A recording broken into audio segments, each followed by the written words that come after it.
Bienvenidos al viaje de Marco Polo, este podcast donde vamos a comenzar con el episodio número 2, donde hablaremos acerca de arquitectura. Ya tuvimos un primer episodio donde aprendimos muchísimo y para ello tenemos de nueva cuenta aquí a nuestro experto Marco Polo. Bienvenido.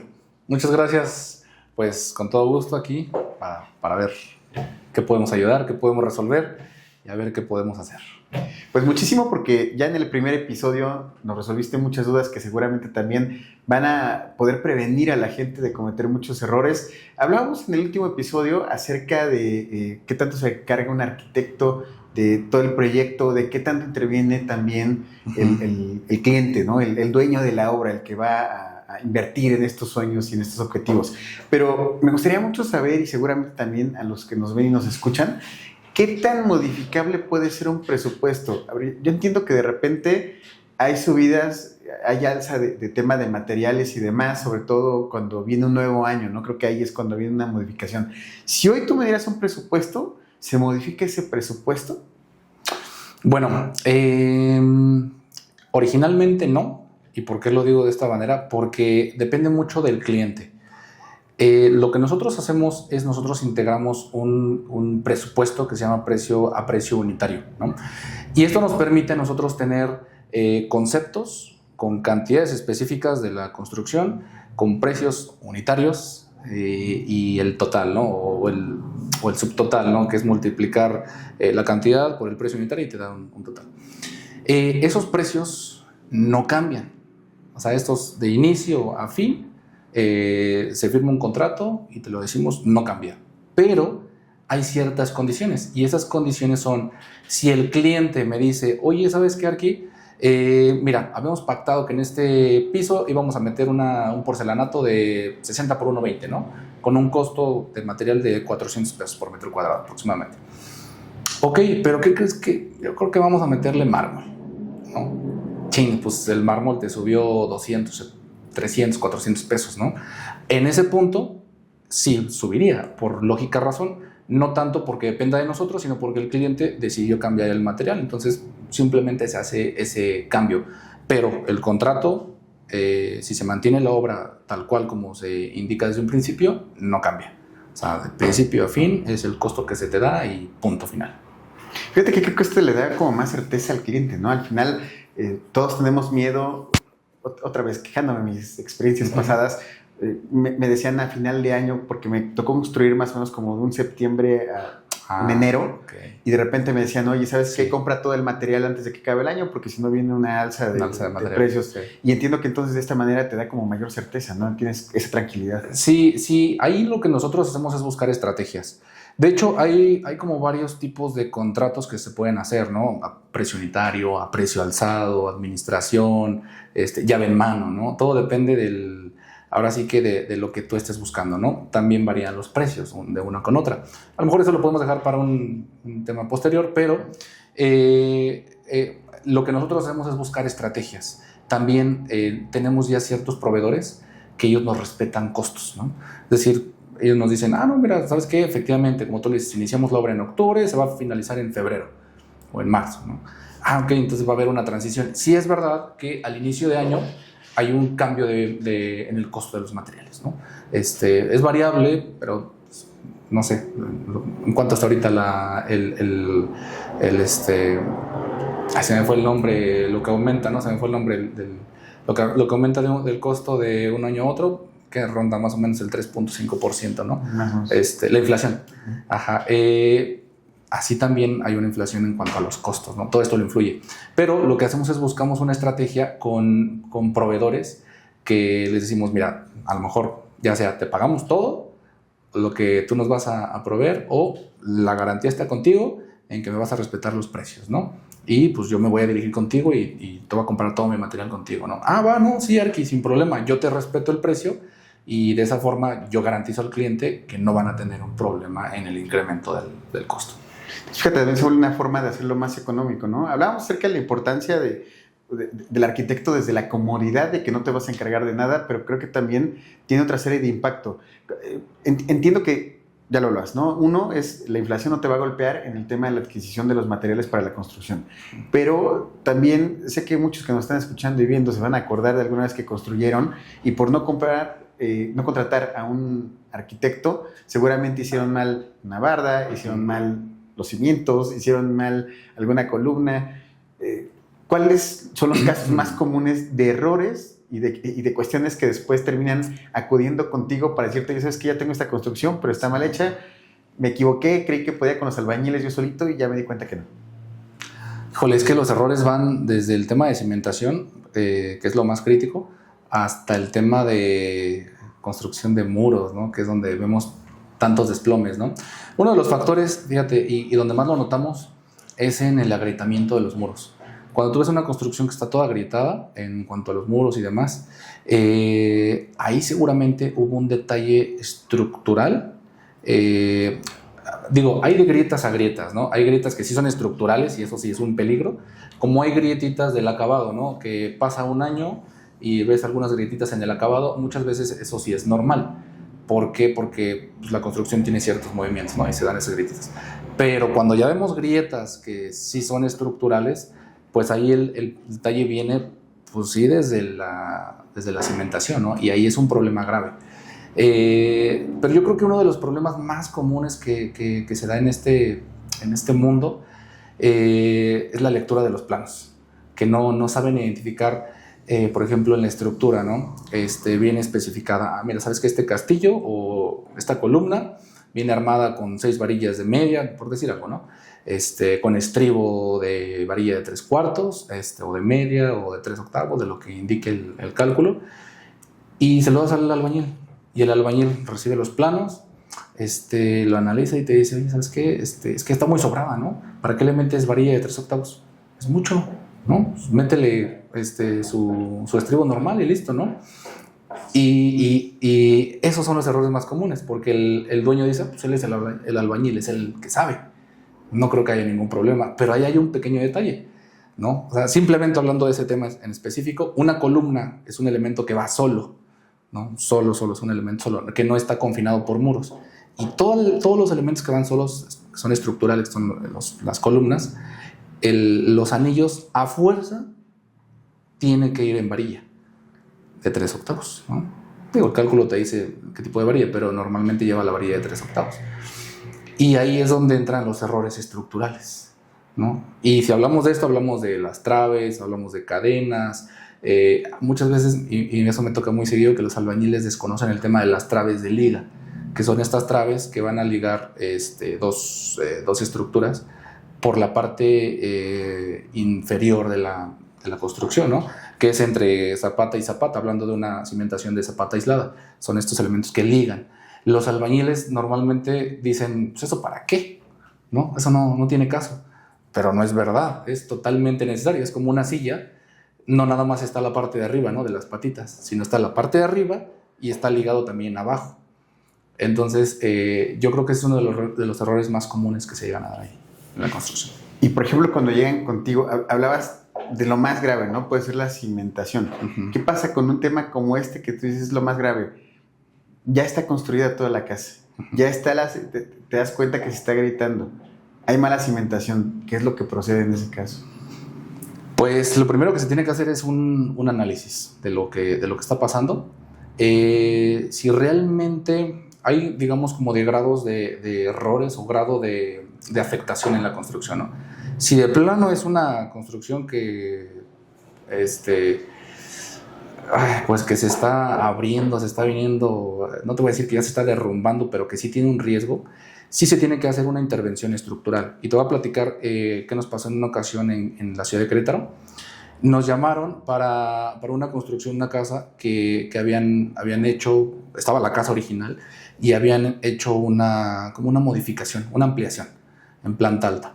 Entonces lo que hicieron fue colocaron 4 pilares, y hicieron como un tipo cuarto, ¿no? En la parte superior, y la conectaron a la casa. Pues la casa, con este cuarto nuevo, literalmente se estaba abriendo. O sea, tú pasabas de la casa a la habitación nueva, y literalmente tú veías una separación de 3 centímetros, ¿no? Entre una y la otra. Y en la parte de atrás de la casa, que estaba en un fraccionamiento, pasaba una canaleta de agua. Y decías, pues, ¿qué está pasando, no? O sea, se está abriendo literalmente. Lo que hicimos hicimos lo primero fue, hicimos una excavación para revisar el tema estructural de la cimentación y nos topamos que no tenía cimentación. O sea, lo que tenía le habían colado una como tipo bola de varilla y concreto, no sé, o sea, no sé ni cómo llamarlo, o sea, era una bola de concreto y nada más lo pusieron ahí, ¿no? Primer error. Segundo error, que no ligaron la construcción nueva con la construcción antigua o existente. No la ligaron, quedó separada.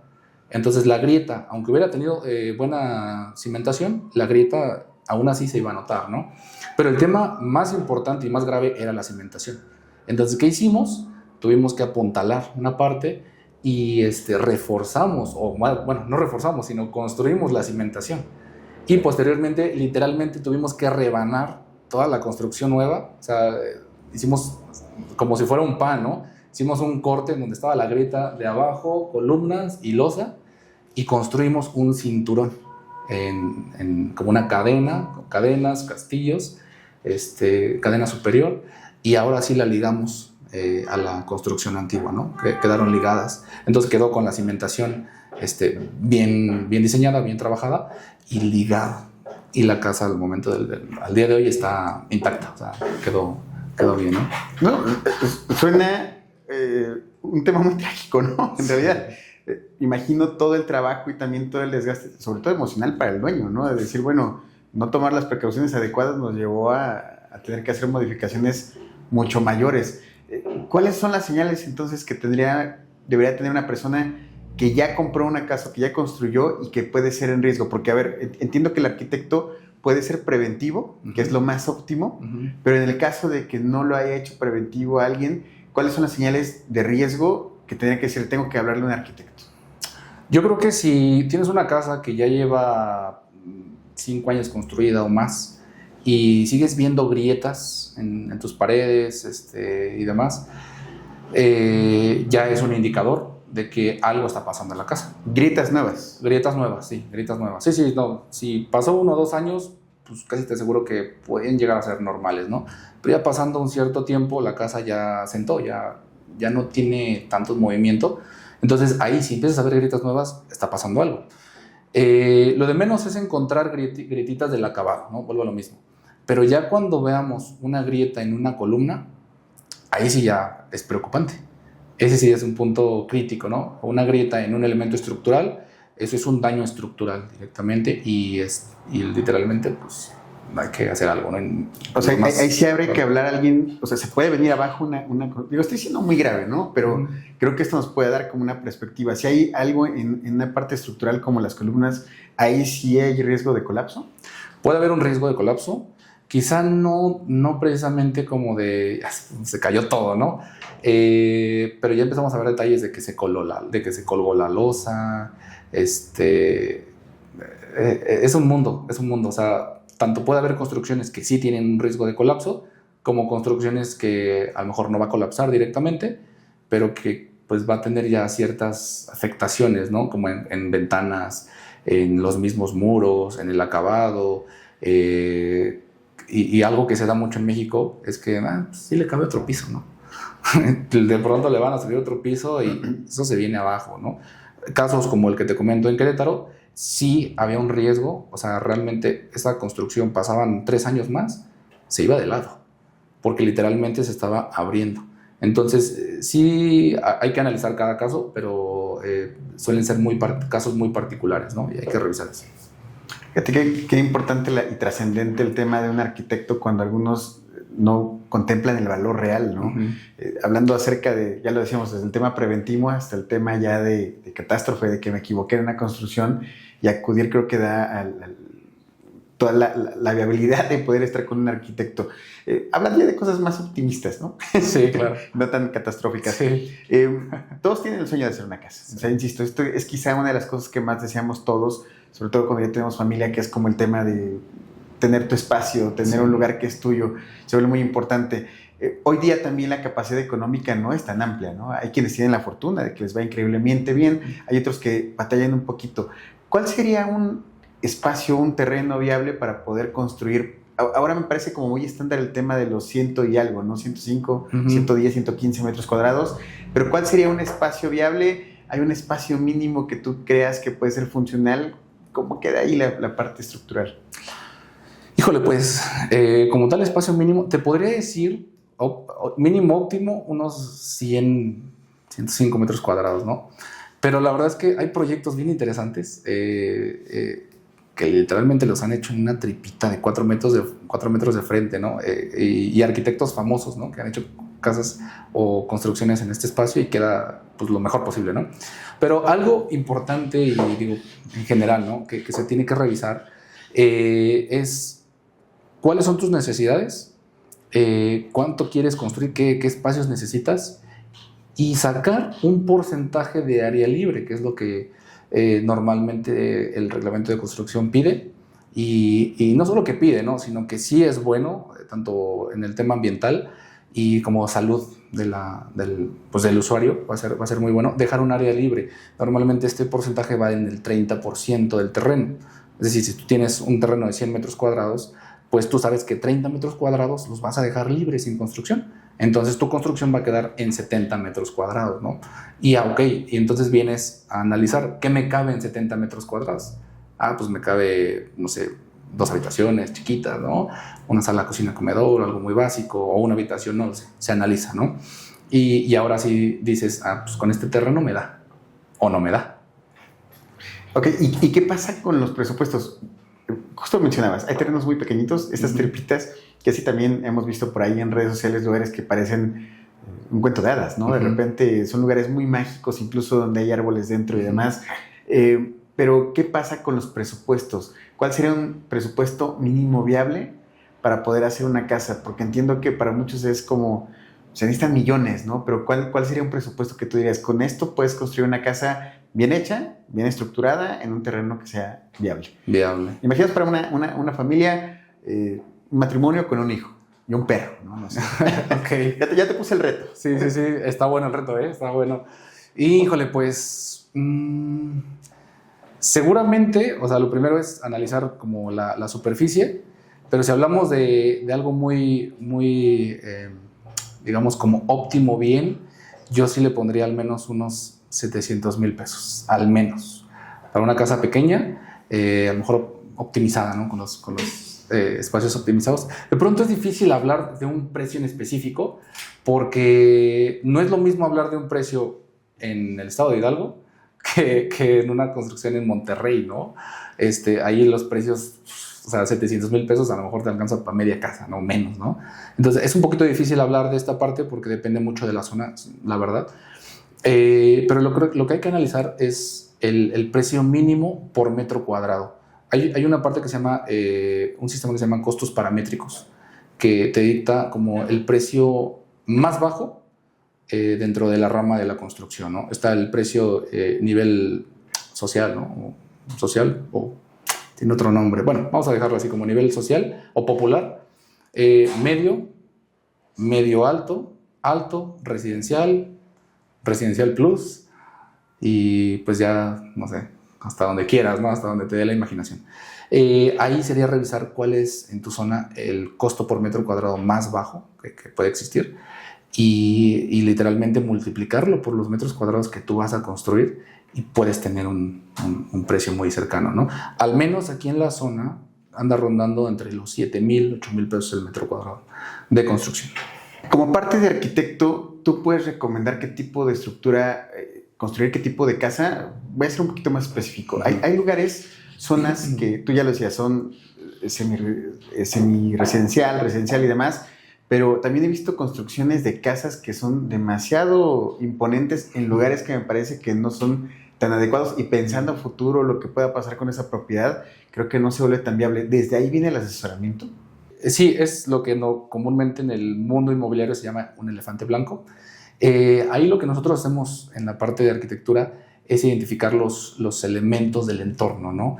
Y hay algo que se llama adaptación al entorno, que es analizar cuál es tu entorno y en base a ese entorno tú generas una construcción que se adapte, ¿no? No el entorno se tiene que adaptar a ti, ¿no? Hay casos muy particulares donde sí llega a pasar, pero estamos hablando de obras monumentales, ¿no?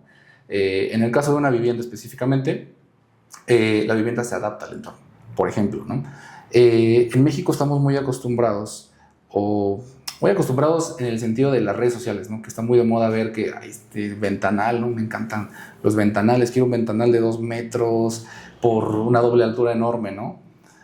Pero muchas veces esas propuestas están diseñadas, y no digo que no se pueda, sí se puede, pero se tienen que analizar las orientaciones. Pero muchas veces estas propuestas que vemos están más orientadas a países europeos, donde en Europa lo que buscan es sol. O sea, tú vas a cualquier país de Europa, bueno, no quiero decir cualquiera, ¿no? Vas a un país frío, Alemania, Suiza y demás, lo que buscan es sol. O sea, eso es lo que quieren ahí, ¿no? Aquí no, en este lado del mundo lo que buscamos es sombra, porque el sol aquí es muy intenso y casi todo el año tenemos sol. Entonces aquí buscamos, pues a lo mejor espacios que no tengan, sí iluminación, pero que no sea tan invasivo, ¿no? Entonces ahí es donde entra la adaptación al entorno. Ok, pues, ¿sabes qué? Aquí tenemos, es un entorno muy árido, muy caliente, pues vamos a buscar una construcción que se adapte a esto, ¿no? Que a lo mejor no vamos a estar importando un mármol de Brasil para que se integre a esta parte, ¿no? Vamos a buscar un material que a lo mejor de la zona se pueda proveer y que pueda construir y que se pueda generar un ambiente bien, y que cuando tú pases del exterior al interior no sientes que estás como cambiando de país, ¿no? Sino que dices, pues está integrado, ¿no? Sí, definitivamente me queda muy claro que la importancia hablábamos desde la prevención, pero no solo en un tema de poder estructurar bien el proyecto, no solo el seguimiento, sino también acerca de todo lo que puede ser un dolor de cabeza para el cliente, para el que está haciendo este proyecto que es un sueño. Yo te agradezco una vez más, Marco. La verdad es que este tipo de podcast van a contribuir mucho a la gente que está allá afuera y que seguramente está haciendo estos proyectos de vida y que tiene muchísimas dudas. No sé si quieras decirle algo más a la gente que nos ve y nos escucha. No, pues nada, realmente sí es importante valorar el que un arquitecto pueda llegar a una obra. Muchas veces pensamos que nos vamos a ahorrar dinero, ¿no? Si nada más se lo doy al albañil. Ojo, o sea, hay cosas que un albañil te puede resolver, pero hay muchas otras cosas que no te las va a resolver, ¿no? Y ahí es cuando entramos nosotros, y donde realmente, más que ser un gasto, al final del día sí se genera un ahorro económico importante. Entonces, pues nada, pues agradecerles mucho, y aquí estamos con todo gusto, ¿no? Muchas gracias, Marco, y desde luego a todos los que nos ven y nos escuchan, muchas gracias por seguir este podcast. Vamos a seguir con más episodios donde seguiremos abordando temas que sabemos que van a ser muy valiosos para todos ustedes. Nos vemos en el siguiente.